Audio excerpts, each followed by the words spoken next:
ESHA and using computer-based databases for design of nutrition labels. As you know, moving into our Gantt chart here for your capstone project, you will be moving into this more pre-commercialization phase on your product. So thinking about developing the components for a label and the components for a technical sell sheet.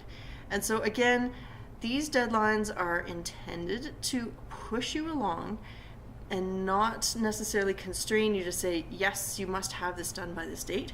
But again, it's to be encouraging you to have a strategy to get things done in a timely fashion.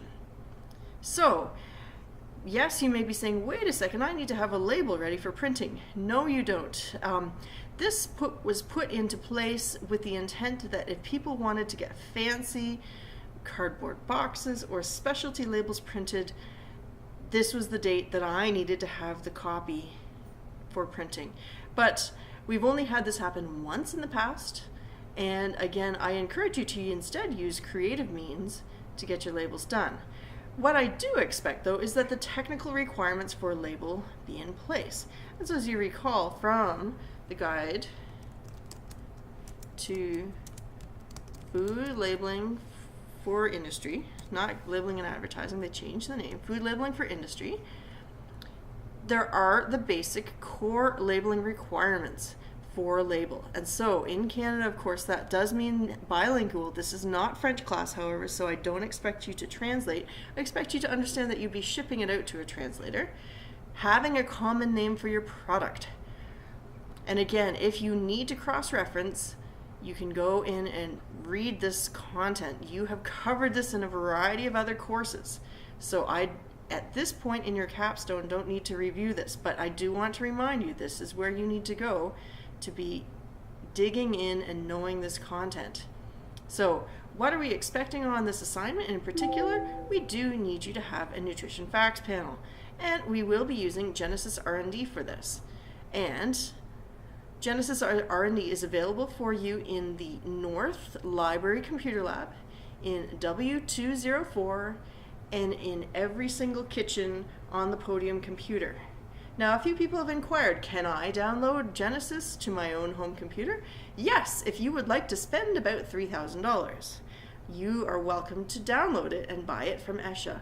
However, we have negotiated a contract price for you to be able to use it at the college for your projects. So, I've got my formulation here. Now again, remind yourself, if you're still tweaking your formulation, don't stress it. I want to see that if you have a formulation, you can convert that to Genesis. Not your final formulation, but a formulation.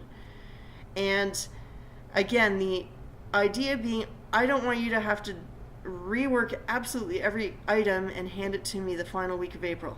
I want you to be able to work incrementally, knowing that if you were in industry, absolutely you would be going back and reworking your label.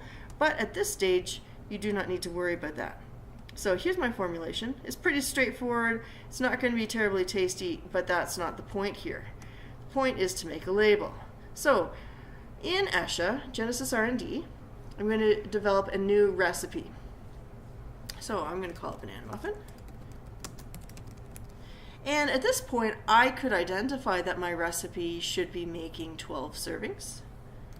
But I could also be going back and reflecting at a later point and readjust my serving weight based off of the actual final weight of my product. And if necessary, I can do a yield adjustment based off of moisture lost during the baking process. But for now, let's just put it at 12 servings. Click OK.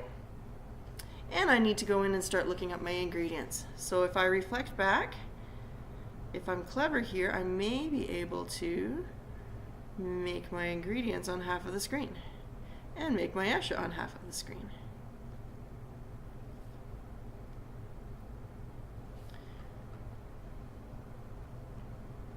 Let's see how clever I am today. Oh, I'm not as clever as I like to think. Oh, maybe I am. Oh, yes. Yes, yes, yes. Okay, so here we go. Let's go bananas. Ha ha ha. Bananas, fresh, medium, 7 to 7/8 of an inch.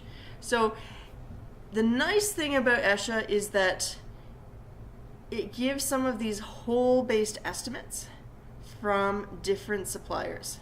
So I can go in and pick this whole-based estimate. Now at this point I really should have figured out I'm not just using 3 medium bananas. That's not scalable.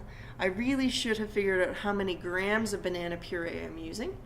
But for all intents and purposes, let's just go with the 3 each bananas for now. Next, eggs. And again, do make sure to reflect on what you're typing in and what is coming out here. Now, when I type egg in,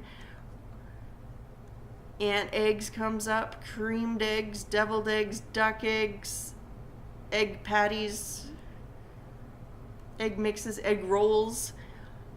I don't just pick the first thing on the list. I need to be going in and identifying that I have indeed picked egg raw.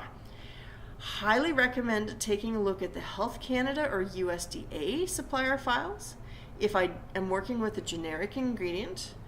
Otherwise, in certain cases, I may be able to identify specific processors. So for example, not that I'm using this, but if I want to know the nutrition facts panel for egg roll, pork and vegetable house made from P.F. Chang's fast food, well, there we go.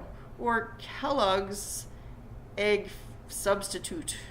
Sometimes they're in there from the manufacturer, but not always. Your best bet if you're working with a generic ingredient is to be picking from either the USDA or Health Canada file. Now, if your ingredient doesn't happen to be there, there are ways of adding ingredients from scratch, and we can do that in a subsequent video.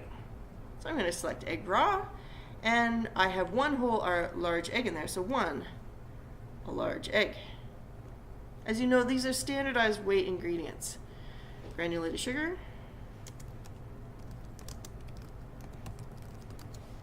sugar granulated, not spreckles. I'm going to pick the USDA actually. 0.5 cups. Canola oil.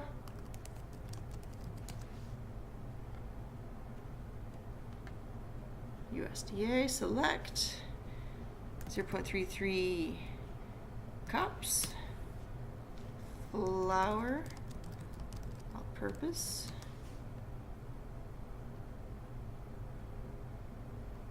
Select 0.5 and cups. Now again, you should have converted things to weight at this point, but you would have noted that weight was one of the selections. Baking soda. Soda, select, and that was 1. Go away, Deb Rasmussen.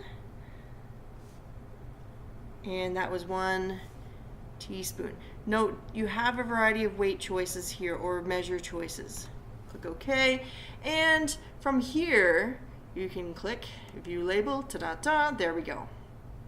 Now, for some reason my computer always overlaps my allergen statement and my ingredient statement. And I do need to go back and revise this, but I've got my file here. I can right click on it, so right click my mouse, export, and I can export this as something to my clipboard. And if I go into a Word document, let's just make a new Word document, blank document, ta-da, there we go. That's the most basic approach to doing ESHA, and I will do a follow-up video just to walk us through doing some of these edits on things such as serving size, servings per container, allergen statements, because as you know, wait a second, there's no shellfish in my muffins, and to edit our ingredient deck. So you got started with ESHA, and we'll do a follow-up on editing in ESHA. Take care, and we'll see you soon.